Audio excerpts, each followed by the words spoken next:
Hello friends, in the last lecture, we discussed the property of entropy. In fact, we had a very mathematical approach of arriving at the property of entropy, wherein we derived an expression cyclic integral of del Q by T for a reversible cycle is equal to 0.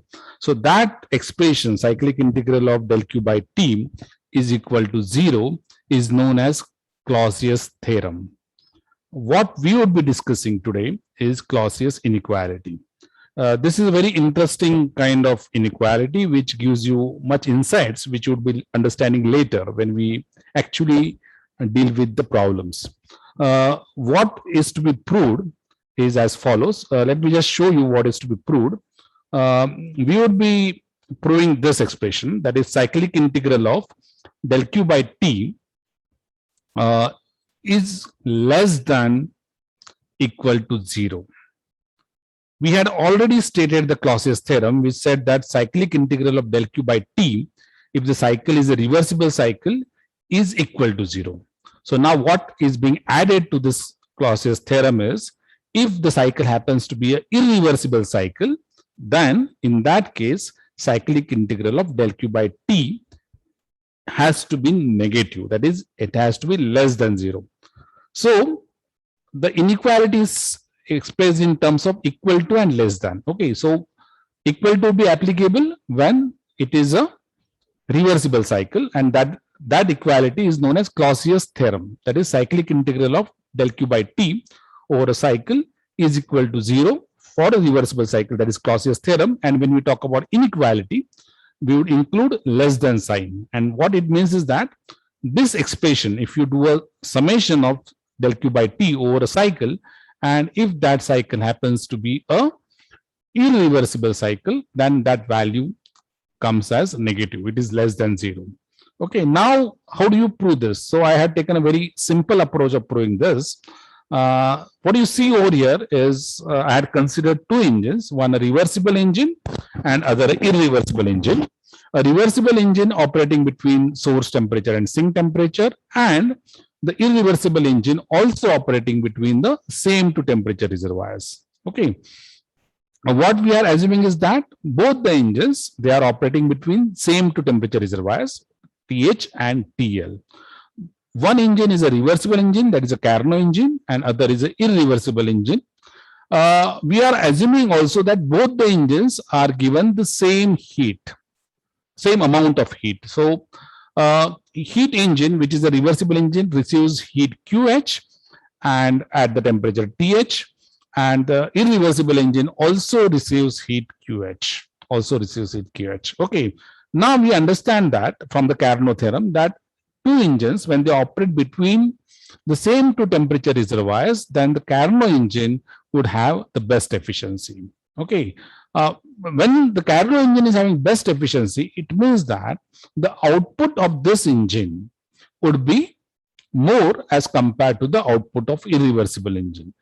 In other words, the W reversible would be greater than W irreversible. Why is that so? Because of Carnot theorem, that the Carnot engine is the best engine when you compare it with the irreversible engine, while they operate between the same source temperature and sink temperature. Okay, so W reversible is greater than W irreversible. Why is that so? Because this is the best engine. Now, if this is greater and if this is being supplied, and supplied is the same in both the cases, and output of the Carnot engine is more, it means that the Carnot engine rejects less heat. And we all know that if you compare two engines, one the reversible engine and other the irreversible engine, the output of the Carnot engine would be more and the heat rejected would be less, minimum. Okay. Whereas irreversible engine, the output would be less, the work output would be less, and the heat rejected would be more. It means that Q irreversible is greater than QL. Okay. From this, it follows that Q irreversible is greater than QL. That is, the heat rejected by an irreversible engine is more. Now, what has this to do with the Clausius inequality? So let me now apply the Clausius theorem first for a reversible engine. What is the Clausius theorem for a reversible engine? It says that cyclic integral of del Q by T is equal to 0. Now, what is the heat here it is QH upon TH. Cyclic integral of del Q by T is equal to 0 means what? For the Carnot engine, it is QH by TH minus QL by TL is equal to 0. Why is this 0? From the Clausius theorem, because it is a reversible engine. So QH by TH minus QL by TL is equal to 0. Now we are interested in knowing what if the engine is irreversible. So what we would be doing now is that this we know it as 0. Okay. Now this QH and TH is same for both the reversible and irreversible engine. So this term becomes same. Now we need to look at it mathematically. Okay. And TL is also the same for irreversible engine. What is different is QL irreversible. QL irreversible. Now look at this. QL irreversible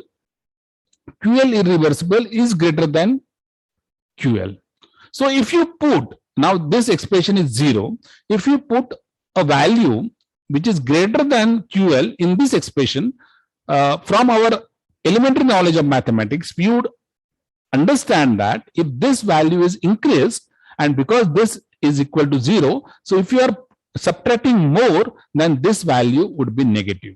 Okay, so if you are subtracting more from here, because this Q irreversible is greater than QL, what you would be left with is QH minus TH minus Q irreversible by TL will be less than 0. Because why is that so? Because this is 0, and if you are increasing this value, okay, you are subtracting more from this, it means that this has to be negative. Okay, so now we have proved that for an irreversible engine, QH by TH minus QL by TL is less than 0. So cyclic integral of, if the engine is a irreversible engine, cyclic integral of del Q by T has to be negative, has to be less than 0. And what did we say for the reversible engine? For the reversible engine, cyclic integral of del Q by T is equal to 0. So combining these two, what we get is the inequality, which is known as Clausius inequality. That is cyclic integral of del Q by T over a cycle, for any cycle, reversible and irreversible, that has to be either equal to 0 or less than 0. When it will be equal to 0? It will be equal to 0 when the cycle is a reversible cycle, and when this value would be negative, when it will be less than 0, it will be less than 0 when the cycle is a irreversible cycle. I hope this is very, very clear to you. From this, we would be getting very interesting insights, and that we would be seeing in the next class. Thank you very much. Bye for now.